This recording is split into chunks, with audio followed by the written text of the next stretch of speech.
America Israel Iran के साथ मिल के लड़ रहे हैं, लेकिन देखा जाए तो वैसे ईरान ने नाकों चने चबवा दिए हैं। ये एक इंटरव्यू है, एक वीडियो है, बहुत ही बेस्ट वीडियो है यार, बहुत ही बेस्ट वीडियो, काफ़ी मुश्किल से तलाश की है, आपके सामने रखता हूँ, रिएक्शन देते हैं, वीडियो को साथ देखते हैं। मैंने भी देखा है, बहुत ही अच्छी न्यूज़ है, बहुत ही अच्छी आला किस्म की न्यूज़ है, आपके साथ शेयर करते हैं। दरअसल जब से ये जंग शुरू हुई है तब से लगातार ईरान ने अमेरिका को नाकों चने चबवा दिए हैं। अमेरिका के जितने भी बेसिस है सबको तबाह किया जा चुका है, अमेरिका के सारे रडार ध्वस्त हो चुके हैं और अमेरिका के एक के बाद एक प्लेन ताश के पत्तों की तरह गिरते हुए दिखाई दे रहे हैं। इस बीच में अब पता चल रहा है कि जो मिसाइलें अमेरिका बनाता है उनमें से कुछ मिसाइलें यूक्रेन भेजी जाती थी रशिया से लड़ने के लिए। अब जो मिसाइलें यूक्रेन को मिलने वाली थी वो मिसाइलें डाइवर्ट करके भेजी जाएंगी सीधे मिडिल ईस्ट में, क्योंकि मिसाइलों की भारी कमी आ चुकी है। खबर देखिए, खबरों में साफ तौर से इस बारे में लिखा हुआ है।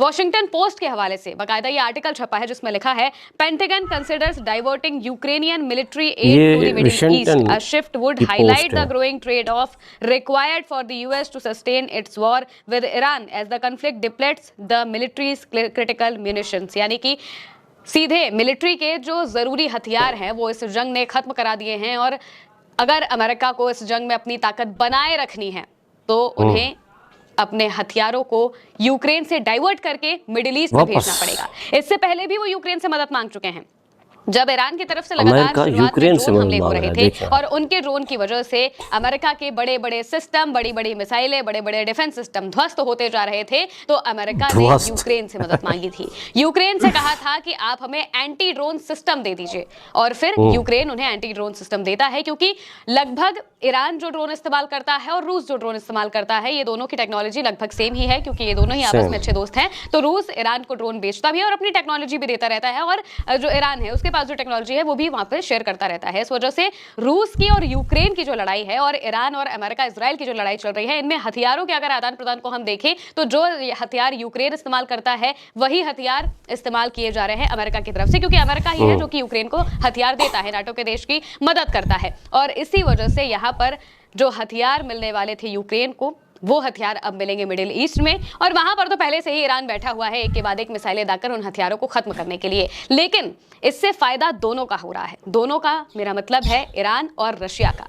ईरान की इस जंग में रशिया को भी बड़ी मदद मिल रही है और रशिया भी बहुत बड़ी मदद ईरान की लगातार करता जा रहा है, क्योंकि मौजूदा वक्त में लगातार अमेरिका की मिसाइलें खत्म हो रही हैं और अमेरिका की ताकत मिलिट्री के लेवल पर कमजोर होती जा रही है। यहां तक कि अमेरिका के जो सैनिक हैं जो कि मिडिल ईस्ट में अलग अलग जगहों पर तैनात हैं, उनके बेसिस ध्वस्त होने की वजह से उन्हें होटलों में रहना पड़ रहा है, उन्हें ऑफिसों में शरण लेनी पड़ रही है और वो अपना काम नहीं कर पा रहे हैं। साथ ही साथ ईरान ढूंढ ढूंढ कर उनको भी मार रहा है, उन पर भी हमला करता जा रहा है। इस बीच में अब खबर आती है कि अब अमेरिका के पास जो स्टॉक है वो बहुत तेजी से गिरता जा रहा है और पेंटागन ने पहले भी $200 मिलियन के आसपास की जो रकम है वो मांगी थी प्रोडक्शन के लिए। मांगा था कि हमें इतने पैसे चाहिए होंगे अगर हमें वापस से इस जंग में बरकरार रहना है, क्योंकि ये जंग अभी और ज्यादा लंबी चलने वाली है। लेकिन अभी तक वो पैसे उन्हें नहीं मिल पाए हैं, जिस वजह से वो अपने हथियारों का प्रोडक्शन नहीं बढ़ा पाए हैं। जाहिर सी बात है कि जब प्रोडक्शन नहीं बढ़ा पाए हैं तो जो हथियार इधर उधर जा रहे हैं उन सबको डाइवर्ट करके उन्हें यहाँ पर लाना पड़ रहा है। अब मिडिल ईस्ट में उनका जो डिफेंस सिस्टम था उस डिफेंस सिस्टम को ईरान ने ध्वस्त कर दिया था, जिस वजह से साउथ कोरिया से उन्हें डिफेंस सिस्टम मंगाना पड़ा था मिडिल ईस्ट में। अब इससे आप इतना समझ गए होंगे कि अमेरिका की आखिर ताकत मौजूदा वक्त में क्या दिखाई दे रही है। ईरान के पास मिसाइलों का जखीरा है, रूस पहले भी कह चुका है और ईरान भी लगातार कह रहा है कि हम 10 साल तक युद्ध लड़ सकते हैं, हमारे पास इतनी मिसाइलें हैं। मिसाइलों का कोई कमी है नहीं, क्योंकि ईरान लगातार जो प्रोडक्शन करता है वो अमेरिका से बहुत ज्यादा प्रोडक्शन है और अमेरिका अपने हथियार अलग अलग जगहों पर देता भी है, बेचता भी है। तो जाहिर सी बात है कि उनके पास मौजूदा वक्त में खुद के लिए बहुत ज्यादा हथियार नहीं बचे हैं और प्रोडक्शन भी उनका बहुत स्लो होता है।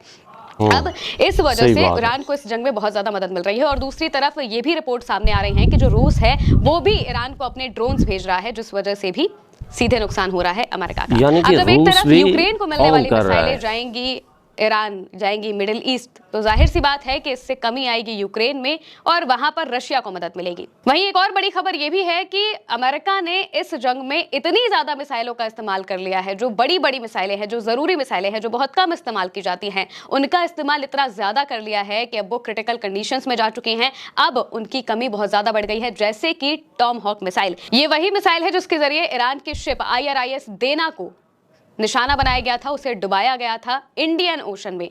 वो शिप वो ईरान की नेवी इंडिया आई हुई थी, यहाँ पर उनके रिलेशंस थे, यहाँ पर वो अपनी कॉम्बैट इंडिया के साथ करके, जो फ्रेंडली रिलेशंस होते हैं इसके जरिए जो नेवी अपनी एक्सरसाइज करती हैं, वो एक्सरसाइज करके वो वापस जा रहे थे। लेकिन अमेरिका टॉम हॉक मिसाइल से हमला करता है और इस प्लेन को यहाँ पर इस जहाज को दबा देता है। और उस वही टॉम हॉक मिसाइलों की अब भारी कमी पड़ चुकी है। खबर देखिए, खबरों में इस बारे में लिखा हुआ है, करंट रिपोर्ट के हवाले से लिखा है, US has used more than 850 Tomahawk cruise missiles against Iran, surpassing the number used during the 2003 invasion of Iraq when just over 800 were launched. यानी कि जब 2003 में इराक में इन्होंने इन्वेजन किया था, इराक में ये घुसे थे, उस वक्त बताया जा रहा है करीब 800 के आसपास टॉम हॉक मिसाइलों का इस्तेमाल किया गया था। लेकिन अब 850 से ज्यादा टॉम हॉक मिसाइलें इस्तेमाल कर ली गई हैं और इस वजह से इन मिसाइलों की कमी भी आ चुकी है, क्योंकि ये भी कहा जा रहा है, न्यूज़ के हवाले से लिखा है, US uses 100 of Tomahawk missile on Iran, alarming some at Pentagon reports. Wall Street Journal की या वॉशिंगटन पोस्ट की है रिपोर्ट, यानी कि अलार्मिंग है ये सिचुएशन जो है, ये पेंटागन के लिए बहुत मुसीबत भरी है।